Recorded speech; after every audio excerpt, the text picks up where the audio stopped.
Donc, aujourd'hui, on commence une nouvelle partie dans la mathématique financière, donc les applications de l'intérêt composé, les modes d'épargne et de placement. Donc, il faut qu'on pense à l'avenir, donc un bon moyen de ne pas se retrouver les mains vides plus tard et d'épargner maintenant.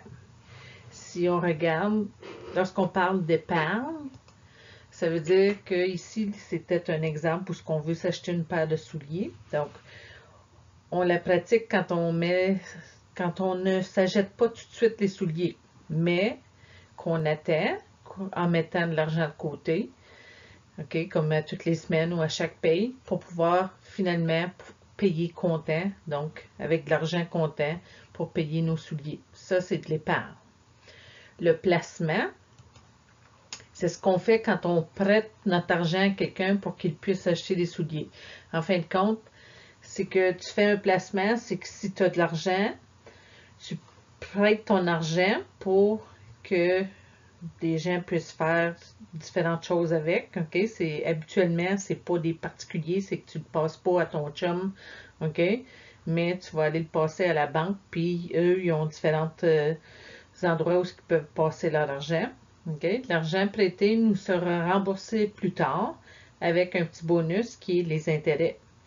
Il faut bien sûr que l'emprunteur soit fiable, sinon, pas de bonus, donc tu n'auras pas ton intérêt, puis tu n'auras peut-être pas ton argent au bout. Donc, il est possible d'investir ses épargnes pour obtenir de l'intérêt et faire croître plus rapidement son argent pour investir avec succès. Donc, pour que tu puisses faire des investissements ou des placements, il faut que tu connaisses un peu des principes de base. Okay? Tu n'as pas besoin, par exemple, d'être un expert comme tel, parce que à la banque, où tu as des gens que c'est ça leur emploi, ils vont t'aider à prendre les bonnes décisions, OK, pour placer ton argent. En te posant différentes questions, ils vont voir quel genre de personne tu es, puis ils vont t'aider à prendre les bonnes décisions. Donc, il faut que tu t'établisses des objectifs financiers précis. Donc, c'est quoi tes buts? OK? Comme si c'était à votre âge, vous dites, ben à 50 ans, moi, je veux me retirer. Donc, OK, combien d'argent tu aurais besoin à 50 ans? OK? Parce que à 50, tu as probablement au moins 30 ans encore à vivre, donc il faut que tu sois capable de vivre avec un minimum d'argent. Connaître son profileur d'investisseur, son profil d'investisseur. Donc, est-ce que tu es une personne qui veut prendre des gros risques? Plus habituellement tu prends de risques, plus l'intérêt est haut, mais en prenant des gros risques, ça se peut que tu perdes tout. Commencer le plus tôt possible. Okay? Donc, aussitôt que tu as un emploi, tu peux commencer à te faire des placements. Épargner régulièrement. Donc, chaque paye, disons, ou une fois par mois. Diversifier son portefeuille de placement. Son portefeuille de placement, c'est ses différents placements. Pas de faire toutes la même sorte de placement. Avoir différents placements. Investir à long terme. Puis apporter des ajustements au fur et à mesure que ses objectifs changent, que sa situation financière évolue ou que l'on vieillit. Okay? Donc, si je regarde, vous, avec, disons, s'il y a un ou une de vous autres qui n'a pas d'emploi, bien, tu ne pourras pas mettre le même montant que si tu as un emploi. Puis, un emploi à temps partiel, ça ne sera pas la même chose que si jamais tu avais un emploi à temps plein. Un emploi à temps plein, pas la même chose que si tu es seul ou si tu as une famille, si tu as des enfants. Il y a toutes sortes de différentes choses à penser. Mode d'épargne. Donc, un compte épargne, okay, c'est un compte où l'on dépose de l'argent qui rapporte de l'intérêt. Ce taux d'intérêt généralement est très bas. La fréquence du paiement des intérêts va varier selon quel genre de compte d'épargne tu as. Puis l'argent déposé est protégé et garanti. Okay? Si tu déposes ton argent dans un compte d'épargne à une banque, quand tu reviens, ton argent devrait être là avec le petit peu d'intérêt que tu as fait. Okay? Puis tu peux habituellement retirer ton argent du compte comme tu veux. Donc, le retirer à sa guise. Mode d'épargne, certificat de placement garanti. C'est quoi un certificat de placement garanti? C'est le moyen de faire des épargnes lorsqu'on n'a pas besoin de l'argent à court terme. Donc, ça veut dire que c'est une sorte de placement qu'on doit s'engager à laisser l'argent en dépôt pour une période de 1 à 5 ans.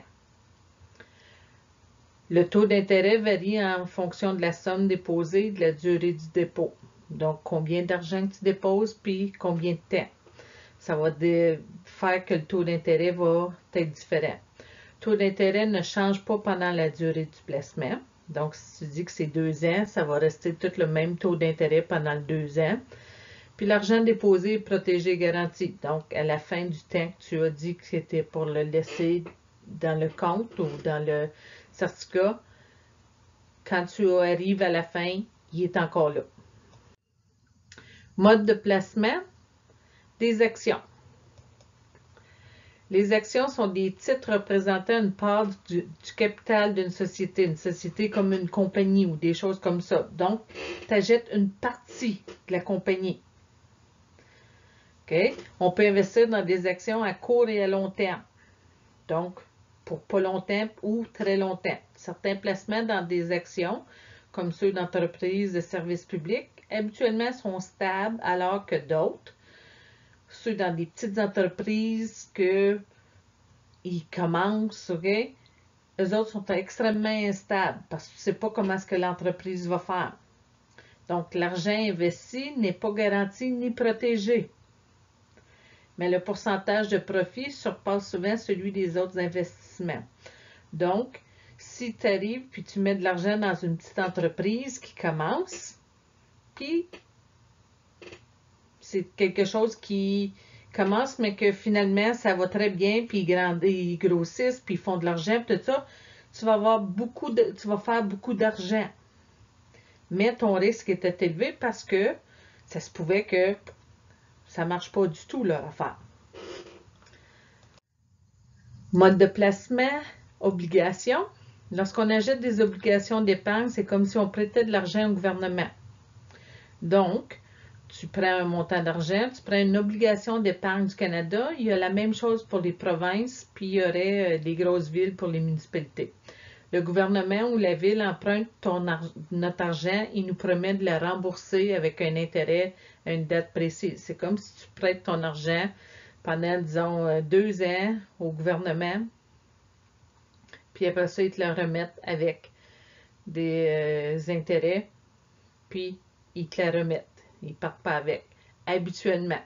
Si tu étais dans un pays qui n'est pas stable, puis que tu prends des obligations d'épargne du pays, bien, ça se peut que tu perdes ton argent.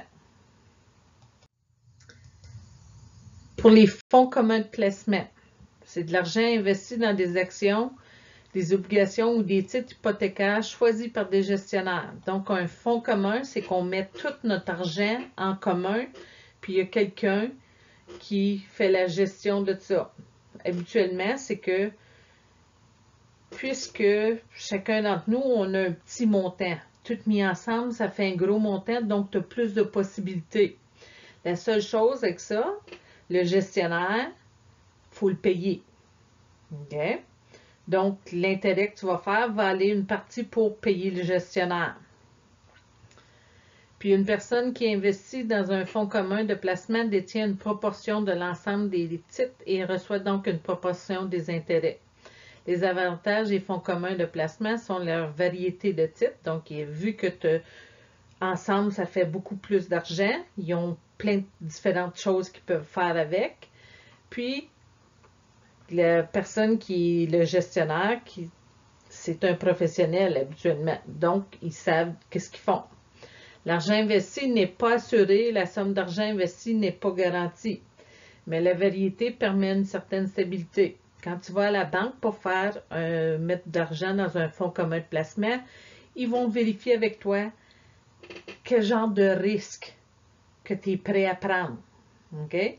Puis là, tu as différents fonds communs qui vont être, plus le risque est élevé, plus tu risques de faire de l'argent. Moins le risque est élevé, moins tu risques de faire de l'argent, mais tu es plus assuré d'avoir ton argent. L'immobilier. Donc, si tu as de l'argent à investir, tu peux acheter des propriétés. Ces propriétés-là, tu peux soit faire un profit en faisant de la location, donc tu loues, ou, disons, tu la revends. Mais à la télé, tu vois peut-être qu'il y avait beaucoup d'émissions de télé où ce que les gens achètent une propriété, ils font plein de rénovations, puis après ça, la revendent en espérant de faire un profit. Donc, il faut que tu fasses quand même attention si tu fais ça. Si tout d'un coup, tu achètes quelque chose, puis que tes rénovations, il faut que tu fasses, ça te coûte beaucoup plus cher, puis finalement, tu ne pourras pas la revendre si cher que ça. Des fois, il faut que tu vérifies tes choses. Régime enregistré d'épargne retraite, des REER. Donc, l'argent investi à l'abri de l'impôt en prévision de la retraite. Donc, aussitôt que tu commences à travailler, souvent, on va te parler de REER. Le plus vite que tu peux en mettre dedans, de placer de l'argent là, le mieux que c'est, parce que tu vas faire plus d'argent. Cet argent-là, c'est à l'abri de l'impôt. Donc, l'argent que tu vas placer là, tu ne payeras pas d'impôt dessus. Jusqu'à temps que tu le sortes, cet argent-là. Quand tu le sors, là, tu es imposé. Il faut que tu payes de l'impôt dessus. Okay? Puis tu as une limite maximale. Que tu ne peux pas juste mettre des millions. OK? Là, d'après ton salaire, tes choses comme ça, tu as une limite que tu peux placer. L'argent investi dans un REER peut être investi dans des fonds mutuels, dans des actions ou dans d'autres types de placements. Donc, tes REER, ils vont les placer dans différentes sortes de placements. L'impôt est payé au moment du retrait du montant d'argent d'après le revenu de l'année en cours. Donc, à ta retraite, quand tu le sors, si tu ne fais pas beaucoup d'argent, okay, tu ne payeras pas tant d'impôts que ça. Si tu fais déjà beaucoup d'argent puis tu sors des REER, okay, parce que tu veux les utiliser, tu vas payer beaucoup plus d'impôts. D'autres modes de placement, okay, tu as des dépôts à terme, des fonds monétaires, des fonds de retraite enregistrés de compagnies d'assurance, des régimes enregistrés d'épargne-études. Okay. Tes parents ont peut-être ça pour payer tes études à toi. Okay? Ou t'aider à payer tes études, certificat d'or et d'argent, placement d'assurance vie. Donc, tu as toutes sortes de placements possibles, okay, qui existent. Des fois, c'est juste des petites différences entre eux, okay, mais tu as toutes sortes de choses possibles. Les facteurs qui influencent le mode de placement. La durée de l'investissement. Combien de temps tu veux placer ton argent? La somme investie. Combien d'argent que tu as investi? Le taux d'intérêt. OK? De ce temps-ci, le taux d'intérêt est bas. Que tu ne vas peut-être pas investir tant que ça, disons, le placement à la banque. Tu irais peut-être pour acheter quelque chose au lieu parce que les taux d'intérêt sont bas. La stabilité financière de l'investisseur. Donc, si tu de ce temps-là, disons que tu es affecté par la pandémie qui est là, puis que ton salaire n'est plus là, peut-être que tu vas arrêter tes investissements pour un petit bout jusqu'à temps que ça recommence, que ton salaire soit plus stable. Le but de l'investissement, c'est pourquoi que tu veux investir. Est-ce que c'est pour te faire un gros voyage quand tu vas avoir 30 ans ou est-ce que c'est pour ta retraite future? C'est quoi? Les responsabilités familiales de l'investisseur. Donc, si tu es dépendant de ta situation familiale, ça peut faire différentes choses. Okay? L'âge de l'investisseur.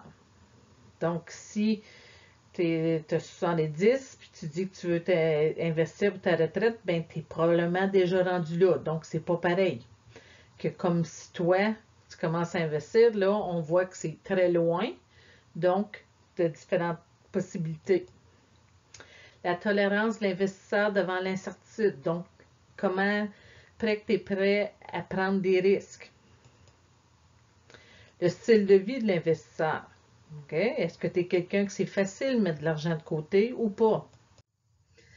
Ton devoir, tu as le numéro 1 qui est les tirets à remplir avec les mots. Puis après ça, pourquoi investir de numéro 1 à 4.